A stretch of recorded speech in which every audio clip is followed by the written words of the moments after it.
Last season was dominated by the weather, with 8 Division 1 clubs losing 6 or more games to the rain. This meant a very competitive league, that is, one without a really dominating side, was even more unpredictable. At the end of the season, there were 16 points separating the top 7 sides, so it was a bunch finish. There was an awful lot of rushing on and off with sheeting and covers and hanging around trying to not drink too much in the bar while the rain fell. Unfortunately, the 2024 season has begun in similar style, with the first 2 games put back to the midsummer because of sodden pitches and outfields. What will happen this year, which starts tomorrow, the 28th of April? I'll try and mark your card. 3 factors are worth mentioning: the ability and influence of the professional, and there are 6 new ones. Could there be a couple of real uns amongst them? Secondly, lots of teams have plenty of able amateurs, but how often do they turn out? Availability of star men can be crucial.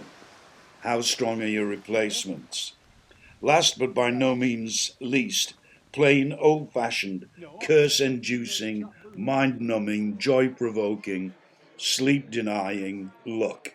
Whoever wins the league this year will need it in bucketfuls.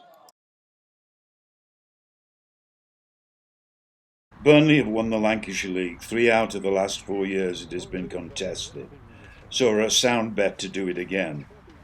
They know plenty about winning games of cricket and getting their noses in front, when and where it matters, on the winning line. They are a mixture of youth and experience, and led by Chris Burton, with professional Ockett Erasmus, they don't roll over. With Lega Barrett Tripathi and Offer Erasmus, they often put the opposition middle-order batting into a stranglehold and make them sweat for every run. If they don't win it, they'll almost certainly be in Europe, that is, next season's Lancashire Cup knockout. Even if the wheels come off, they'll still be top half.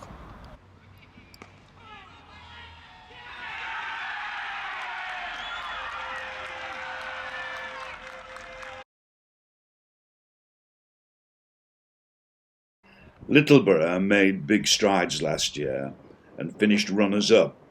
Was it a flash in the pan? I don't think so, but it remains to be seen how much they will miss their long-time captain, Clinton Perrin.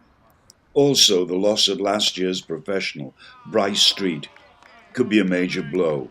His figures were solid rather than spectacular, but there was a definite will to win there, which influenced the amateurs.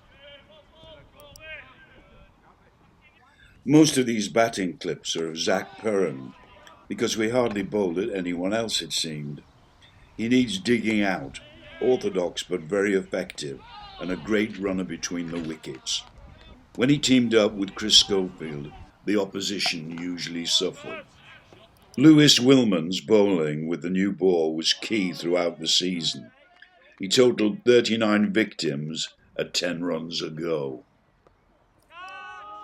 It's worth remembering that Littleborough won the Worsley Cup last year, so they're definitely top 4 candidates. An interesting fact, Clitheroe were beaten 4 times by Littleborough last season in all the competitions.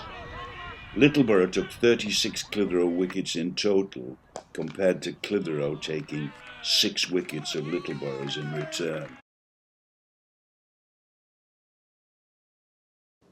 Darwin are in a similar mould to Burnley, always there or thereabouts, often coming strong at the end for the photo finish. The Friends always make a major contribution, and led by Cameron Anwar, can be expected to feature, particularly in knockout competitions. As with Burnley, you rarely ever get an easy game against them. I don't think Clitheroe have ever beaten them in a league game or a cup game even on their ground, and some of those have been absolute hidings. Their pro, Punit Bisht, did well last year and looks a very classy bat and a distinctly useful bowler. I think he'll do even better this year. They are an experienced side. And they have in David Bowden one of, if not the best amateur bowler in the league. And he hardly ever misses a game. Everybody fears Nordon, but since they've been in the Lancashire League, they always seem to flatter to deceive. They look like championship contenders, then just falter. They've never been lower than sixth and never been higher than third. I think the pattern will continue, but at the same time, they cannot be entirely dismissed. This year, Nordon have signed the Tasmanian Mitchell Owen as pro, as opposed to only having an overseas amateur last year.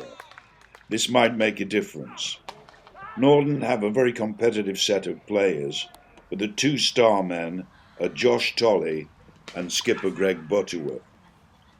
The former, when he really gets into top gear in a decent summer, can gross 1,000 runs at a rapid rate of knots.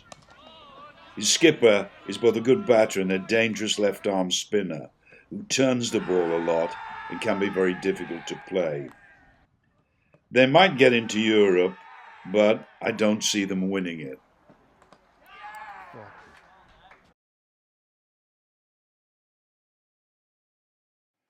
Lower House underperformed last year, but this year the usual suspects will reappear, with this time 3 very useful additions.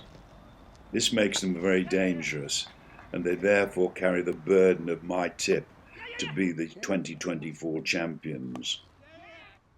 I don't know the reasons for last season's 2 dips in form, but I'm sure they are keen not to slip up again. Skipper Ben Heap and Frank Hasbrook seem to score runs against Clitheroe at will, and everyone else chips in. Last season, Clitheroe had the upper hand in both league games. I'm not sure this season that they'll be in the same position. As these clips show, Lower House have lost none of their determination to succeed. They'll be hard to beat.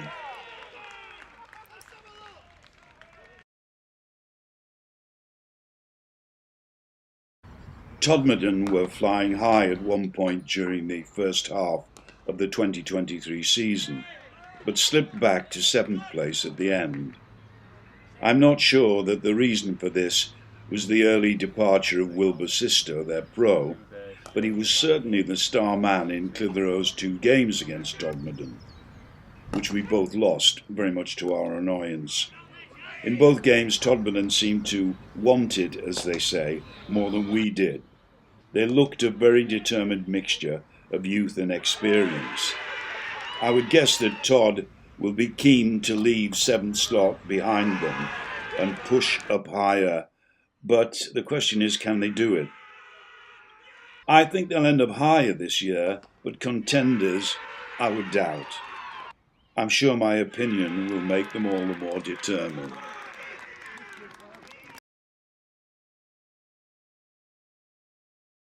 I think of Rochdale as a bit of a wild card club. They often flirt with relegation, but then avoid it. I still think they'll be bottom half again, but you couldn't rule them out of a 2020 finals day or doing well in the Worsley Cup. They haven't beaten Clitheroe as yet since they've been in the Lancashire League, but they get closer and closer. They should have beaten us in a knife-edge game in Rochdale last season. If I could get a bet on, which I can't, I'd have an outside bet on them getting to the cup final.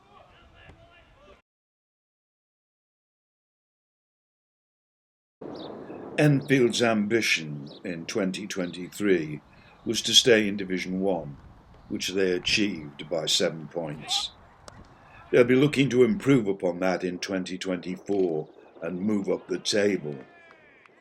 They taught Clitheroe a lesson or two, beating us in both league games. We were 50% of the games they won. The lesson? If you don't bring your A game, you'll probably get beaten. Pramod Madhawantha, last season's pro, returns, and I'm sure he'll try to improve on the impressive 1,023 runs he got and the 48 wickets he also took. He was an absolutely crucial element in Enfield's survival.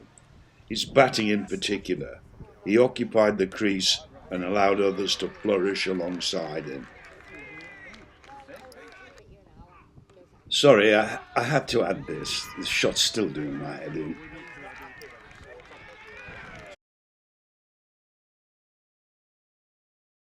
Haslingden were Division 2 champions in 2021 and moved up to 7th in Division 1 the following year, only to slip back last year into 10th, just above the relegation zone. The probability is that they will be bottom half this coming year. They have one great asset, however, Rudy Second, their professional, who nearly notched the 1,000-run mark last year. This is the best view of him, if you're the fielding side, on his way back to the pavilion. He also chipped in with a useful 39-wicket haul with the ball. Haslingden are gaining in experience, so they may improve up the table as they did the year before last, but I'm not sure. I have my doubts.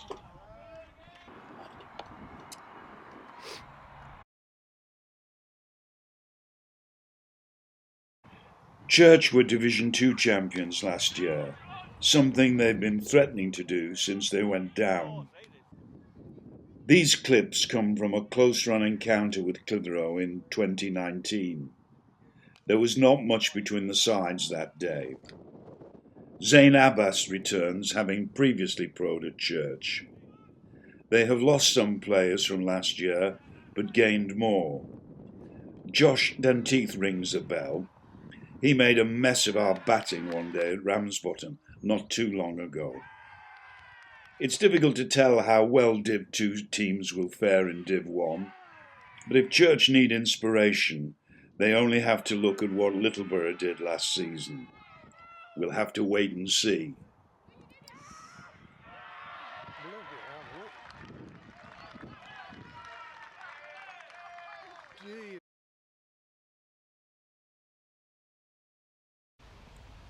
Middleton were runners-up in Division 2 and have previous experience, like Church, of Division 1.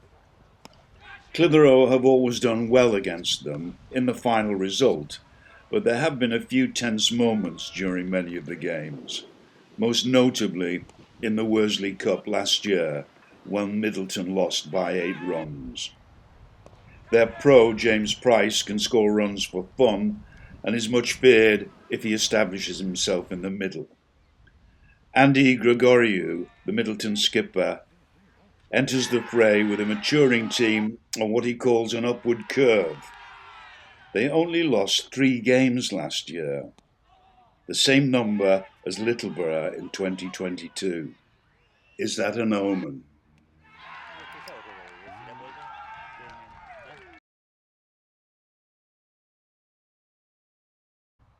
And what about Clitheroe?